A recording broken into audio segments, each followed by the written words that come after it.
ಕಳೆದಿಂದ ಕಾಂಗ್ರೆಸ್ ಪಕ್ಷದಲ್ಲಿನ ಆಂತರಿಕ ಕಚ್ಚಾಟದಿಂದ ರಾಜ್ಯದಲ್ಲಿ ಆಡಳಿತ ಸಂಪೂರ್ಣವಾಗಿ ಕುಸಿದು ಬಿದ್ದಿರೋದನ್ನ ನಾವು ನೋಡಿದ್ದೇವೆ. 2-3 ದಿನಗಳಿಂದ ನಡೀತಾ ಇರ್ತಕ್ಕಂಥ ಘಟನಾವಳಿಗಳು, ರಾಜ್ಯದಲ್ಲಿ ಮುಖ್ಯಮಂತ್ರಿಗಳು ರಾಜೀನಾಮೆ ಕೊಡ್ತಾರೆ ಅಂತ ಹೇಳಿ ಆ ಪಕ್ಷದ ಹೈಕಮಾಂಡ್ ತೀರ್ಮಾನ ತೆಗೆದುಕೊಂಡ ನಂತರದಲ್ಲಿ ಮುಂದೆ ಏನೇನು ಬೆಳವಣಿಗೆಗಳು ಆಗ್ತವೆ ಯಾರು ಕೂಡ ಊಹಿಸ್ಕೊಳ್ಳೋದಕ್ಕೆ ಸಾಧ್ಯ ಆಗ್ತಾ ಇಲ್ಲ. ನನಗನ್ಸ್ತದೆ ಮುಖ್ಯಮಂತ್ರಿಗಳು ಇಂದೊತ್ತು ನಾಳೆ ರಾಜೀನಾಮೆ ಕೊಟ್ಟ ನಂತರದಲ್ಲೂ ಸಹ ಯಾರು ಮುಖ್ಯಮಂತ್ರಿ ಆಗ್ಬೇಕು ಇದು ಗೊಂದಲಗಳು ಇನ್ನೂ ಕೂಡ ಮುಂದುವರಿತದೆ. ಅಷ್ಟು ಬೇಗ ಇದಕ್ಕೆ ಉತ್ತರವನ್ನ ಕಂಡುಕೊಳ್ತಕ್ಕಂತ ಶಕ್ತಿ ಕಾಂಗ್ರೆಸ್ ಪಕ್ಷಕ್ಕಾಗಲಿ ಕಾಂಗ್ರೆಸ್ ಹೈಕಮಾಂಡ್ ಇದೆ ಅನ್ನೋದು ನನಗಂತೂ ನಂಬೋದಕ್ಕೆ ಸಾಧ್ಯ ಆಗ್ತಾ ಇಲ್ಲ. ಒಟ್ಟಾರೆಯಾಗಿ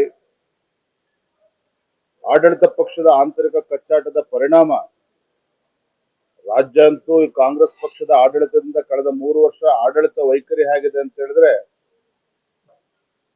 ಕರ್ನಾಟಕ ರಾಜ್ಯ ಆರ್ಥಿಕವಾಗಿ,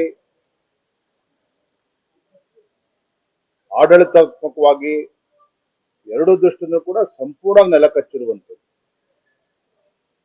ಯಾವ ರೀತಿ ರಾಜ್ಯದಲ್ಲಿ ಅರಾಜಕತೆ ಸೃಷ್ಟಿ ಆಗ್ತದೆ ಅನ್ನೋದು ಕೂಡ ಕಳೆದ ಕೆಲವು ತಿಂಗಳುಗಳ ಆಡಳಿತನ ನೋಡೋದಕ್ಕೆ ಸಾಧ್ಯ ಆಗಿದೆ.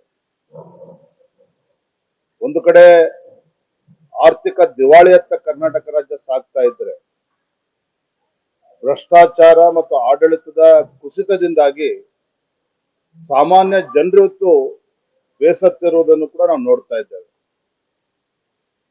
ರೈತರ ಸಮಸ್ಯೆನ ಕೇಳೋದಕ್ಕೆ ಆಗ್ತಾ ಇಲ್ಲ. ಇವತ್ತು ರಾಜ್ಯದಲ್ಲಿ ಬೇರೆ ಬೇರೆ ಜಿಲ್ಲೆಗಳಲ್ಲಿ ರಸಗೊಬ್ಬರದ ಒಂದು ಸಮಸ್ಯೆ ಉಂಟು ಮಾಡುವಂತ ಷಡ್ಯಂತ್ರ ಒಂದ್ ಕಡೆ ನಡೀತಾ ಇದೆ. ರೈತರ ಗೋಳನ್ನ ಕೇಳದೆ ಇರ್ತಕ್ಕಂಥ ಪರಿಸ್ಥಿತಿ ಸಚಿವರು, ಉಸ್ತುವಾರಿ ಸಚಿವರಾಗ್ಲಿ, ಶಾಸಕರಾಗ್ಲಿ ಯಾರು ಕೂಡ ಗಮನ ಕೊಡೋದಕ್ಕೆ ಆಗ್ತಾ ಇಲ್ಲ. ಎಲ್ಲರೂ ಕೂಡ ದೆಹಲಿನಲ್ಲಿ ಬೀಡು ಬಿಟ್ಟಿರುವಂತದ್ದು, ಬೆಂಗಳೂರಿನಲ್ಲಿ ಬೀಡು ಬಿಟ್ಟಿರುವಂತದ್ದು. ಸೊ ಒಟ್ಟಾರೆಯಾಗಿ ಹೇಳೋದಾದ್ರೆ